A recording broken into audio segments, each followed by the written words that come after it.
Welcome to Manager's Mantra, where we bring you sharp insights from global business leaders. Today we are joined by Hemin Bharucha, Regional Director for India and Middle East at London and Partners, the international trade and investment agency for London. Hemin has been instrumental in helping Indian companies expand to the UK market and in strengthening business ties between India and London.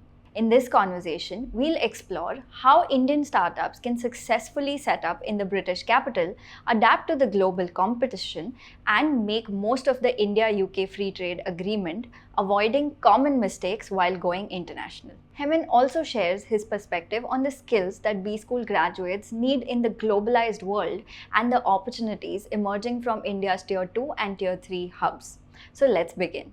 So, welcome to Manager's Mantra, Hemin. Thank you so much for joining us today. We're going to have a very interesting conversation for sure. Thank you very much for having me, Garima. Really looking forward to it. Amazing. So I'm going to begin with my first question. Like you know, obviously, India has been the largest investor in London for the past 3 years, with about 31 new companies set up in 2023, and 23 more were set up in 24.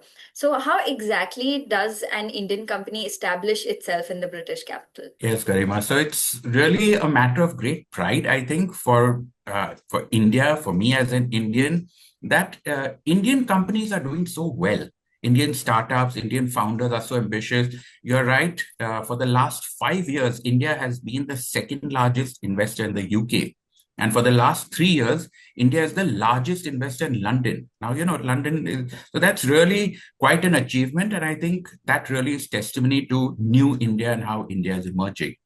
But where we do support, and I think to give some credit to my team also, how we support companies is we go out, we proactively reach out to companies, not necessarily just the very large companies because they already would have had a presence in London, but also well-funded companies, high-growth companies from across sectors like tech, creative, life sciences, and sustainability, which is a very fast-growing sector for us. So we reach out to them. We do the entire hand-holding process, including setting up calls with some of our commercial partners that how do you register your company if you're looking for office space, the whole thing, the whole works. But that's not where the support ends. In fact, once they set up in London, we actually have a large team in London that plugs them into the ecosystem, helps them grow their business in London, and also helps them grow their business globally. So these are some of the support and services. All our services are completely free of cost. That's amazing. But to set up a whole business, be it service or product, I'm sure it takes a lot, a lot of preparation. So how should founders adapt their products or services to tackle competition, that comes from the established players or local brands in the UK? I think that's a great question, Garima. And what we found is, to the credit again of our Indian companies, they are highly innovative.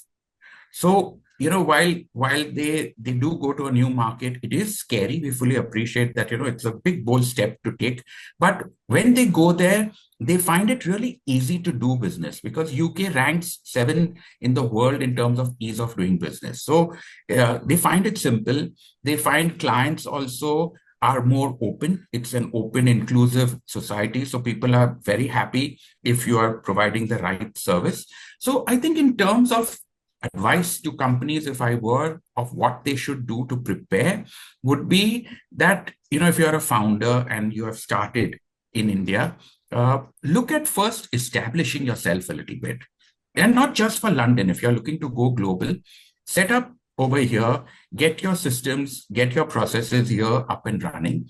Be a little well funded as well. Because, going global, while the returns are very high, but you do need that initial capital. So make sure your funding is in place as well. And then, of course, take the step. Many people sometimes just rush into it and, maybe for the wrong reasons. So we always, in fact, we guide companies that if we feel it's not right, maybe wait, stay in touch with us. But a couple of years later, I'm sure they'll be well funded and they can set up. Right. So you do need the money, even if you have innovation, you can have all the talent, but money is important for sure. But the returns are also high. Mhm. So, for every pound that's put in, the ROI is very high. Once you set up and you have your customers, and these are loyal customers. These are not customers who, for a very small reason will leave you and go. They are with you for the long term. That's amazing. Now, you know, we have to talk about the India-UK Free Trade Agreement. You know, it's the recent big news when it comes to the two countries.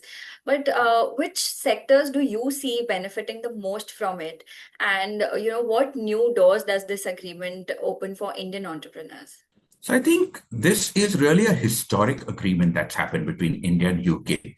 It's Correct. been in the works for 4 years, so it's not something that's rushed. It's something well thought out. Both governments worked hard at it to make sure that it's a win-win, and it really is a win-win. So if we were to see Indian products going into the UK, it is said that 98 or 99% of all products coming into the UK will have zero duty, so zero tariffs. Today, when we are fighting about 25%, 50% tariffs, this will be zero and 98% of these. Second, so, again, sectors that will benefit from this are your fisheries, agriculture, rubber, textiles, gems and jewelry. But if you were sectors like tech and all the techie sectors, again, over here, it has been made a lot easier for movement of people. It has been made, they've done away with some of the insurance fees that were required initially. So for 3 years, if you have somebody there, you don't have to pay. So there are a lot of these, and it's still even evolving all the time. Right. From an import point of view, again, it'll be cheaper to import Scotch whiskey. They brought down the duty from 150 to 75, going to bring it down to 40%. Cars, components. So all of this, it's really a historic. Plus, it will create it said that it will create 5 million new jobs. And with those new jobs will require new tech. So there'll be business again for India. So I think it's a great win-win for both sides. That's so true. And it is definitely something that, you know, gives hope to people, I guess, in both the countries. So that's amazing. But, you know, having said that, expanding to, you know, just doing a business and then, you know, add to that, expanding to a new place can always be difficult and it has its own challenges. So, you know, what are the most common mistakes that Indian entrepreneurs make when they try to expand to the UK? And how can they avoid the same? So again, I think one common mistake, first of all, Indian founders, business people, especially the new generation, are very astute. They are very confident and very astute. They are not shy at all. So they have the world to conquer. But sometimes, perhaps what happens is uh, they get lured into setting up for the wrong reason. And what I mean by that is maybe some region will say, hey, come and set up because we'll give you some free office space, or come and set up, we'll give you some money. Now, if somebody is giving you something for free, it means that perhaps you really need to understand why are they giving it to you for free. Correct. So maybe there's no talent available in those places. Maybe the laws are really strict. We never know. Whereas in London, we don't offer that. So again, but you have to be well funded to be in London. We don't offer any of these freebies, but what we do offer is your customers. We offer great VC funding that comes from all over the world. We offer great talent. So perhaps my advice would be that really take the advice of professionals. So people like us, there are many agencies of all over the world. Of course, they'll all say that we are the best, but talk to some people who've set up in that place also.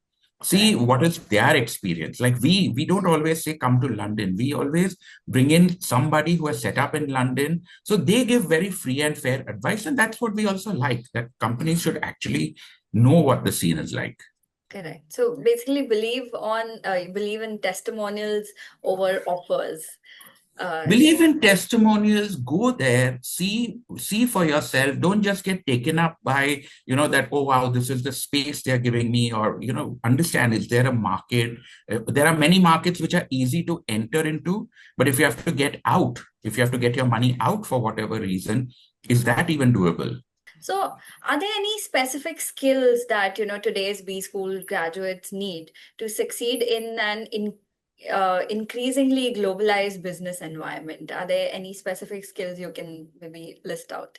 I think again, B schools today are doing very well in terms of training the students, and students are obviously very bright if they're coming from B school.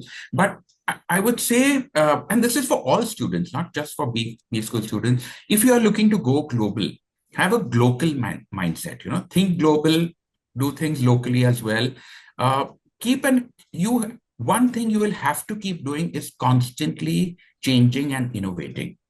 Without that, the world, it's just changing so rapidly. And today with new technologies like AI, like quantum, what was relevant 5 years ago is today completely out. They say, so many of the Fortune 500 companies won't even be around in the next few years. So you constantly have to keep innovating and adapt to the local culture. I think that's a very important point, that when you go there, you can't try to. Some of the large Indian companies try to do that. They try to force their culture onto the British way of working. That's not really how it works. So I would say that, adapt to that culture as well. It's very important. That's so true. But now, coming to your organization, London and Partners has been expanding their outreach to smaller Indian cities. So, what are the opportunities that you see emerging from these tier two and tier three hubs as well? So I'm very fortunate, as I head up the team in India, I get to travel all over India. Mhm. And while, of course, the big cities, Mumbai, which is where I'm based, we have an office in Delhi, we have an office in Bangalore. These are, of course, where the large companies are. But we also now reach out to, I wouldn't say tier two, I would say fast growing cities. So cities like Coimbatore, cities like Chandigarh, cities like Pune. Pune, of course, is very close to Mumbai. I see such a change in these cities. So I used to go to Coimbatore 20 years ago when I had a textile business. And if you see Coimbatore today, it's completely transformed. In fact, every year when I go and see it, Hyderabad, you look at Hyderabad, the whole landscape of that city has completely changed. So I think that's the new growth. If you look at the various reports, that's where even real estate prices are going up, hotels are setting up. So these are all indicators that these fast emerging cities are growing very, very rapidly. That is true. But now going from local to a little global, I guess, the Trump's new tariff on Indian goods, it's been making headlines. Do you think this will push more Indian businesses to look at UK and, instead of US now? So our Indian companies, our Indian founders, as I said, are very innovative. Mhm. 5 years ago, when Brexit happened, they were the first to seize the opportunity that there's going to be a gap in the market. And for the last 5 years now, India has been the second largest investor. Because they had that vision, they moved in, and now they're doing really, really well. The same thing is what we are seeing here. Businesses hate instability. And right now, the situation is so volatile all over. Whereas now, with the FTA and the UK having a stable government, India having a stable government, very good relationships between both governments, we are seeing a lot of shift happening and people looking at the UK for sure, specifically London. That's amazing. Now, this is almost my last question, which is, if you were graduating from a B school in India today, with the India-UK free trade agreement just signed, how would you use the next 5 years to go global? I think first, if I just graduated, I would have a very clear business plan. I would set up my business here in India. I would, after a year or so, once I've settled a little bit, I will see how can I tailor this to an international audience as well. Try and understand which are the key markets that is right for my product. Again, London is not right for all products, and we will tell you that as well. But if let's say I'm an AI company, which is today, pretty much the buzzword, certainly London is the global AI capital. So if it is, what do I need to do there? So I would lay a solid groundwork before I actually ventured out. And then after 2 or 3 years, I would go there. I would seek the support not only of agencies like ours, but also talk to people there. There are many Indian founders who are very happy to share their experience, to support, mentor Indian startups. So that's what I would really do. is take advice from people, but again, not so much advice that I confuse myself. So take advice from the right professional people. Yeah, strike the right balance, basically. Yes. Yes. That's amazing. Thank you so much for sharing these very interesting and very unique insights. But we also have a very short rapid fire round for you because Okay. why not? Why not? So, yeah, you know the drill, answer in maybe like a word or a short phrase. Sure. So my first question is London in one word for entrepreneurs. Ooh. I think lucrative. It's a very, very lucrative market. Interesting. One sector Indian founders should watch in the UK market right now. AI. Absolutely AI. Amazing. The biggest myth about doing business in London. The myth is perhaps that London is too expensive for me and I cannot afford it. Yes, it is expensive, I will not lie, but it's not that you cannot afford it. And the ROI is very high. That's very hopeful. Um, your favorite UK India collaboration so far?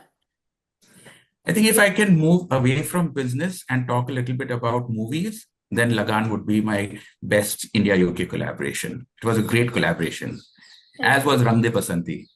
Yes, I don't know if the Brits would agree, but sure. They co-produced it. It's a Indo-UK. That's what the collaboration is. So it's an Yeah, Indo-UK joint venture. right. Okay. First thing an entrepreneur should do before thinking of going global.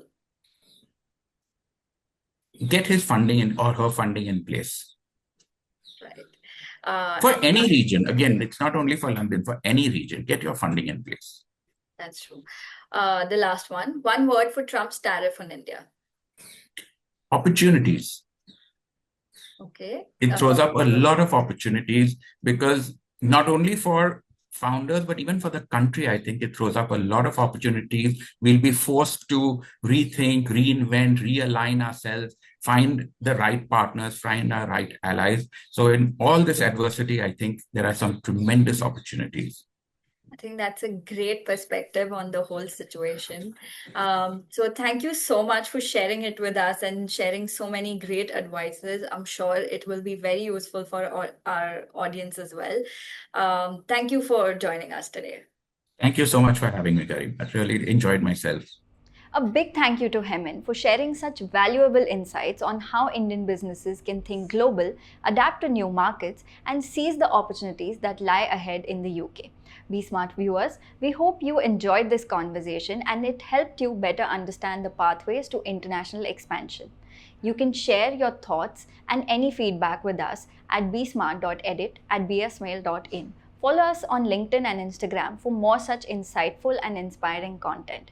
Until next time, keep learning, keep growing.